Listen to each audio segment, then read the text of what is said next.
വീണ്ടും മഴയുടെ മുന്നറിയിപ്പ് വന്നിരിക്കുകയാണ്. നമുക്കറിയാം, ഒരു മഴ വരുമ്പോൾ നമുക്കൊക്കെ ഭയമാണ്. പ്രളയമുണ്ടാകുമോ എന്നൊക്കെയുള്ള ഭയം. 2 തവണ പ്രളയത്തെ അതിജീവിച്ചവരാണ് നമ്മൾ. എത്രത്തോളം ആ അതിജീവനത്തിന്റെ ബുദ്ധിമുട്ടുകൾ, ദുരനുഭവങ്ങൾ ഇപ്പോഴും ബാക്കിയായി നിൽക്കുന്നുണ്ട്. അതുകൊണ്ട് മഴ മുന്നറിയിപ്പുകൾ വരുമ്പോൾ നമുക്കറിയാം, നമ്മളൊക്കെ മുൾമുനയിലാണ്. മഴ വരുമ്പോൾ തന്നെ കേരളത്തിലെ ജനം ഭീതിയിലാണ്. ഭയം ഉണ്ടാക്കണ്ട എന്ന് നമ്മൾ പറഞ്ഞാലും, ജാഗ്രത മതിയെന്ന് പറഞ്ഞാലും, ജാഗരൂകരായി നമ്മൾ ഇരുന്നിട്ട് ഈ വെള്ളപ്പൊക്കത്തോടും മഴയോടും ഞങ്ങൾക്ക് ജാഗ്രതയുണ്ട്, അതുകൊണ്ട് ഇപ്പൊ തൽക്കാലം ഞങ്ങളെ തൊടാൻ വരണ്ട എന്ന് പറഞ്ഞാൽ ഇവർ കേൾക്കുമോ? വെള്ളപ്പൊക്കവും മഴയും ഒക്കെ ഇല്ല. അപ്പോ നമുക്ക് ഭയവും വേണം, ജാഗ്രതയും വേണം. എന്നാൽ മുന്നറിയിപ്പുകൾ അവഗണിക്കാതെയുള്ള കാര്യങ്ങളുമായിരിക്കണം നടത്തേണ്ടതെന്നുള്ളത്. പല ജില്ലകളിലും യെല്ലോ അലർട്ട് പ്രഖ്യാപിച്ചിട്ടുണ്ട്. യെല്ലോ അലർട്ടിന്റെ അടിസ്ഥാനത്തിൽ ഏതൊക്കെ ജില്ലകളാണോ പറയുന്നത് ആ ജില്ലകളിലെ തീര മേഖലകളിൽ താമസിക്കുന്നവർ, കടലോര മേഖലകളിലൊക്കെ താമസിക്കുന്നവർ, മലയോര മേഖലകളിൽ താമസിക്കുന്നവരൊക്കെ വല്ലാത്ത രീതിയിൽ ജാഗ്രത പാലിക്കുക എന്ന് തന്നെയാണ് പറയാനുള്ളത്. കാരണം ഉരുൾപൊട്ടൽ ഉണ്ടാകാനുള്ള സാധ്യത വളരെ കൂടുതലാണ്. പെട്ടെന്ന് വെള്ളം പൊങ്ങുന്ന സ്ഥലങ്ങളൊക്കെയാണ് എങ്കിൽ വെള്ളപ്പൊക്കത്തിനുള്ള സാധ്യത ഏറെയാണ്. അതുകൊണ്ട് തന്നെ ലേബർ ക്യാമ്പുകളിൽ മാറണമെന്ന് പറയുന്നവർ തീർച്ചയായിട്ടും ലേബർ ക്യാമ്പുകളിലേക്ക് മാറുക തന്നെ വേണം.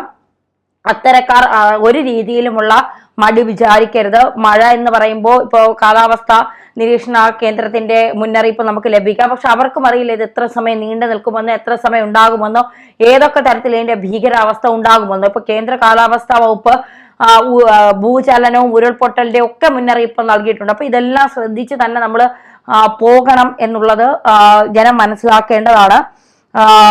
പുതിയ സംസ്ഥാനത്തെ മഴ മുന്നറിയിപ്പ് വീണ്ടും വരുന്നുണ്ട്. നേരത്തെ 4 ജില്ലകളാണ് യെല്ലോ അലർട്ട് പ്രഖ്യാപിച്ചത്. എന്നാൽ പുതുക്കിയ പ്രവചന പ്രകാരം സംസ്ഥാനത്തെ 7 ജില്ലകളിൽ ഇടിയോടുകൂടി ഒറ്റപ്പെട്ട ശക്തമായ മഴ പെയ്യാൻ സാധ്യതയുണ്ടെന്നാണ് കേന്ദ്ര കാലാവസ്ഥ നിരീക്ഷണ കേന്ദ്രം മുന്നറിയിപ്പ് നൽകിയിരിക്കുന്നത്. മുന്നറിയിപ്പിന്റെ ഭാഗമായി ഈ ജില്ലകളിൽ യെല്ലോ അലർട്ട് കാലാവസ്ഥാ നിരീക്ഷണ കേന്ദ്രം പ്രഖ്യാപിച്ചിട്ടുണ്ട്. ഏതൊക്കെ ജില്ലകളാണ് എന്ന് ശ്രദ്ധിച്ചു കേൾക്കുക. അതനുസരിച്ച് ജാഗ്രതാ നിർദ്ദേശവും അവർ പറയുന്ന മുന്നറിയിപ്പുകളും ഒക്കെയായി മുന്നോട്ട് പോവുക. തിരുവനന്തപുരം, കൊല്ലം, പത്തനംതിട്ട, ഇടുക്കി, പാലക്കാട്, മലപ്പുറം, വയനാട്. ഒരിക്കൽ കൂടി പറയാം: തിരുവനന്തപുരം, കൊല്ലം, പത്തനംതിട്ട, ഇടുക്കി, പാലക്കാട്, മലപ്പുറം, വയനാട്. ഈ ജില്ലകളിലാണ് യെല്ലോ അലർട്ട് പ്രഖ്യാപിച്ചിരിക്കുന്നത്. 24 മണിക്കൂറിൽ 64.5 മില്ലിമീറ്റർ മുതൽ 115.5 മില്ലിമീറ്റർ വരെ ലഭിക്കാവുന്ന ശക്തമായ മഴയാണ് യെല്ലോ അലർട്ട് കൊണ്ട് കാലാവസ്ഥാ നിരീക്ഷണ കേന്ദ്രം അർത്ഥമാക്കുന്നത്. അതായത് 24 മണിക്കൂറിനുള്ളിൽ 64.5 മില്ലിമീറ്റർ മുതൽ 115.5 മില്ലിമീറ്റർ വരെ ശക്തമായ, അതിശക്തമായ മഴ ലഭിക്കുന്നതിനെയാണ് യെല്ലോ അലർട്ട് എന്നതുകൊണ്ട് കേന്ദ്രം അർത്ഥമാക്കുന്നത്. അപ്പോ ഈ തിരുവനന്തപുരം, കൊല്ലം, പത്തനംതിട്ട, ഇടുക്കി, പാലക്കാട്, മലപ്പുറം, വയനാട് ജില്ലകളിലാണ് യെല്ലോ അലർട്ട് പ്രഖ്യാപിച്ചിരിക്കുന്നത്. അതിശക്തമായ മഴയ്ക്ക് സാധ്യതയുണ്ട് എന്നാണ് കേന്ദ്ര കാലാവസ്ഥാ വകുപ്പ് അറിയിക്കുന്നത്. അതുകൊണ്ടാണ് ഈ യെല്ലോ അലർട്ട് പ്രഖ്യാപിച്ചിരിക്കുന്നത്. വളരെ ശക്തമായ മഴ 24 മണിക്കൂർ കൊണ്ട് ഉണ്ടാകും എന്നാണ് പറയുന്നത്. അതിന്റെ അടിസ്ഥാനത്തിലാണ് യെല്ലോ അലർട്ട് പ്രഖ്യാപിച്ചിരിക്കുന്നത്. സംസ്ഥാനത്ത് ഞായറാഴ്ചയും തിങ്കളാഴ്ചയും മഴയ്ക്കൊപ്പം ശക്തമായ ഇടിമിന്നലിനും സാധ്യതയുണ്ട് എന്നാണ് കാലാവസ്ഥാ നിരീക്ഷണ കേന്ദ്രം നൽകുന്ന മുന്നറിയിപ്പ്. മണിക്കൂറിൽ 30 മുതൽ 40 കിലോമീറ്റർ വരെ വേഗത്തിൽ ശക്തമായ കാറ്റിനും സാധ്യതയുള്ളതിനാൽ ജാഗ്രത പാലിക്കണമെന്നാണ് കാലാവസ്ഥാ വകുപ്പ് നൽകുന്ന മുന്നറിയിപ്പ്. അതുമാത്രമല്ല, അടുത്ത 3 മണിക്കൂറിനുള്ളിൽ 11 ജില്ലകളിൽ ഇടിമിന്നൽ മഴ സാധ്യത. ബംഗാൾ ഉൾക്കടലിൽ ചക്രവാത ചുഴി. 7 ജില്ലകളിൽ യെല്ലോ അലർട്ട്. അപ്പോൾ 3 മണിക്കൂറിനുള്ളിൽ 11 ജില്ലകളിൽ ഇടിമിന്നൽ മഴയ്ക്ക് സാധ്യതയുണ്ട്. ബംഗാൾ ഉൾക്കടലിൽ ചക്രവാത ചുഴി രൂപപ്പെടുന്നുണ്ട്. 7 ജില്ലകളിൽ യെല്ലോ അലർട്ട് എന്നാണ് മുന്നറിയിപ്പുള്ളത്. നേരത്തെ പറഞ്ഞ തിരുവനന്തപുരം, കൊല്ലം, പത്തനംതിട്ട, കോട്ടയം, ഇടുക്കി, എറണാകുളം, പാലക്കാട്, മലപ്പുറം, കോഴിക്കോട്, വയനാട്, കണ്ണൂർ ജില്ലകളിലാണ് ഇടിമിന്നലോട് കൂടിയുള്ള മഴയ്ക്ക് സാധ്യതയുണ്ട് എന്ന് കേന്ദ്ര കാലാവസ്ഥാ വകുപ്പ് പറഞ്ഞിരിക്കുന്നത്.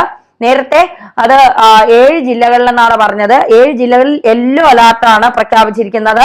വരുന്ന 3 മണിക്കൂറിൽ 11 ജില്ലകളിൽ ഇടിമിന്നലോട് കൂടിയുള്ള ശക്തമായ മഴയ്ക്ക് സാധ്യത എന്നാണ് പറയുന്നത്. ആ ജില്ലകൾ തിരുവനന്തപുരം, കൊല്ലം, പത്തനംതിട്ട, കോട്ടയം, ഇടുക്കി, എറണാകുളം, പാലക്കാട്, മലപ്പുറം, കോഴിക്കോട്, വയനാട്, കണ്ണൂർ ജില്ലകളാണ്. മധ്യ തെക്കൻ ജില്ലകളിൽ അടക്കം വടക്കൻ ജില്ലകളുടെ മലയോര മേഖലകളിലുമാണ് കൂടുതൽ മഴ സാധ്യത. മലയോര മേഖലകളിൽ താമസിക്കുന്നവർ ജാഗ്രത പാലിക്കണം. ഇടിമിന്നലോട് കൂടിയ ഇടത്തരം മഴയ്ക്കും മണിക്കൂറിൽ 40 കിലോമീറ്റർ വരെ വേഗതയിൽ ശക്തമായ കാറ്റിനും സാധ്യതയുണ്ട് എന്ന മുന്നറിയിപ്പും കേന്ദ്ര കാലാവസ്ഥാ വകുപ്പ് നൽകുന്നുണ്ട്. എന്നാൽ തെക്ക് പടിഞ്ഞാറൻ ബംഗാൾ ഉൾക്കടലിന് മുകളിൽ ചക്രവാത ചുഴി രൂപപ്പെട്ട സാഹചര്യത്തിൽ ബംഗാൾ ഉൾക്കടലിൽ ന്യൂനമർദ്ദ സാധ്യതയും രൂപപ്പെട്ടിട്ടുണ്ട്. അടുത്ത 48 മണിക്കൂറിനുള്ളിൽ ചക്രവാത ചുഴി സീസണിലെ ആദ്യ ന്യൂനമർദ്ദമായി ശക്തി പ്രാപിക്കാൻ സാധ്യതയെന്നാണ് വ്യക്തമാക്കുന്നത്. തിരുവനന്തപുരം, കൊല്ലം, പത്തനംതിട്ട, ഇടുക്കി, പാലക്കാട്, മലപ്പുറം, വയനാട് ജില്ലകളിൽ യെല്ലോ അലർട്ടും പ്രഖ്യാപിച്ചിട്ടുണ്ട്. ഒറ്റപ്പെട്ട ശക്തമായ മഴയ്ക്ക് സാധ്യതയാണ് പ്രവചിച്ചിരിക്കുന്നത്. കേരളത്തിൽ ഒറ്റപ്പെട്ട ഇടങ്ങളിൽ ഇടിമിന്നലോട് കൂടിയ മഴയ്ക്കും മണിക്കൂറിൽ 30 മുതൽ 40 കിലോമീറ്റർ വരെ വേഗതയിൽ ശക്തമായ കാറ്റിനും അതായത് നാളെയും 7/4/2025 ആ ദിവസവും ഇടിമിന്നലോട് കൂടിയ മഴയ്ക്കും സാധ്യതയുണ്ടെന്ന് കേന്ദ്ര കാലാവസ്ഥാ വകുപ്പ് അറിയിച്ചു. കേരള, കർണാടക, ലക്ഷദ്വീപ് തീരങ്ങളിൽ 6/4/2025 മത്സ്യബന്ധനത്തിന് തടസ്സമില്ല എന്നും കേന്ദ്ര കാലാവസ്ഥാ വകുപ്പ് അറിയിച്ചിട്ടുണ്ട്. അപ്പോ നമ്മള് ഈ അറിയിപ്പൊക്കെ വെറുതെ കേട്ട് അങ്ങ് തള്ളിക്കളയരുത്. അതിനെ ജാഗ്രതയോടുകൂടി ഭയത്തോടുകൂടി തന്നെ നോക്കിക്കാണണം. ഈ മലയോര പ്രദേശങ്ങളിലൊക്കെയാണ് ഉരുൾപൊട്ടാൻ സാധ്യത കൂടുതൽ. അപ്പോൾ അതൊക്കെ കണക്കിലെടുത്തുകൊണ്ട് ശക്തമായ കാറ്റൊക്കെ ഉണ്ടാകുമ്പോൾ മരങ്ങളൊക്കെ ഒടിഞ്ഞു വീഴാൻ സാധ്യതയുണ്ട്. ഈ ഇലക്ട്രിക് അല്ലെങ്കിൽ ലൈൻ കമ്പികൾ പിന്നെ വൈദ്യുതി ആഘാതമേൽക്കാൻ സാധ്യതയുണ്ട്. അപ്പോൾ ആ സമയത്തൊക്കെ പുറത്തിറങ്ങുമ്പോഴേക്ക് ശക്തമായ കാറ്റൊക്കെ ഉള്ള സമയത്ത് പുറത്തിറങ്ങുവാൻ സൂക്ഷിക്കണം. ഇടിമിന്നൽ എന്ന് പറയുമ്പോൾ അത് മിന്നലേറ്റും ഇടിമിന്നലേറ്റും ഒക്കെ മരണപ്പെടുന്ന ആളുകളുടെ എണ്ണവും വളരെ കൂടുതലാണ്. അപ്പൊ ആ സമയത്തൊക്കെ പുറത്തിറങ്ങാതെ സുരക്ഷിതമായ കവചങ്ങളൊക്കെ ഒരുക്കിക്കൊണ്ട് നമ്മൾ വീടിനുള്ളിൽ തന്നെ ഇരിക്കുക എന്നുള്ളതാണ് ഏറ്റവും പ്രധാനപ്പെട്ട കാര്യം. മഴയുണ്ട് എന്ന മുന്നറിയിപ്പ് നൽകുമ്പോൾ കഴിവതും നമ്മൾ മലയോര പ്രദേശങ്ങളിലും ഈ തീരദേശ പ്രദേശങ്ങളിലും വെള്ളം പെട്ടെന്ന് കയറാൻ സാധ്യതയുള്ള സ്ഥലങ്ങളിലൊക്കെ താമസിക്കുന്നവർ ഒന്ന് മാറി നിൽക്കുക. കാരണം 11 ജില്ലകളിൽ 3 മണിക്കൂറിനുള്ളിൽ ശക്തമായ മഴയ്ക്കുള്ള സാധ്യതയാണ് പറയുന്നത്. അറബിക്കടലിൽ ചക്രവാത ചുഴിയും രൂപപ്പെടുന്നുണ്ട്. അപ്പോൾ ഈ 2018 പ്രളയവും അതിനുശേഷം വന്ന പ്രളയവും ഒക്കെ നമ്മൾ ഒരുമിച്ച് അതിജീവിച്ചു എന്നൊക്കെ പറയുമ്പോഴും എത്ര പേർക്കാണ് ജീവൻ നഷ്ടപ്പെട്ടത്, എത്ര പേർക്കാണ് ഉറ്റവരെ ഉടയവരെ നഷ്ടപ്പെട്ടത്. അവർ ഇത്രയും കാലം കഷ്ടപ്പെട്ട വീട്, വസ്തുവകകൾ, ജീവജാലങ്ങളൊക്കെ നഷ്ടപ്പെട്ടിട്ടുണ്ട്. ഇപ്പോൾ വയനാട് ഉരുൾപൊട്ടൽ ഉണ്ടായപ്പോൾ ഉണ്ടായ നഷ്ടം ഇതൊന്നും നമുക്കൊരിക്കലും നമ്മൾ എത്ര ജാഗ്രത പാലിച്ചാൽ എത്ര ഭയപ്പെട്ടാൽ ഇതൊന്നും നമുക്ക് മറക്കാൻ കഴിയാത്ത കാര്യങ്ങളാണ്. അതുകൊണ്ട് തീർച്ചയായിട്ടും അവനവൻ സൂക്ഷിച്ചാലേ അവനവരെ രക്ഷയുള്ളൂ. മുന്നറിയിപ്പുകളൊക്കെ ഉണ്ടാകും, പക്ഷേ ഒരു പ്രശ്നം വന്നു കഴിയുമ്പോൾ നമുക്ക് നഷ്ടപ്പെടുന്നൊന്നും തിരിച്ചു തരാൻ ആർക്കും കഴിയില്ല എന്നുള്ള ബോധ്യത്തോടു കൂടി മുന്നോട്ട് പോവുക.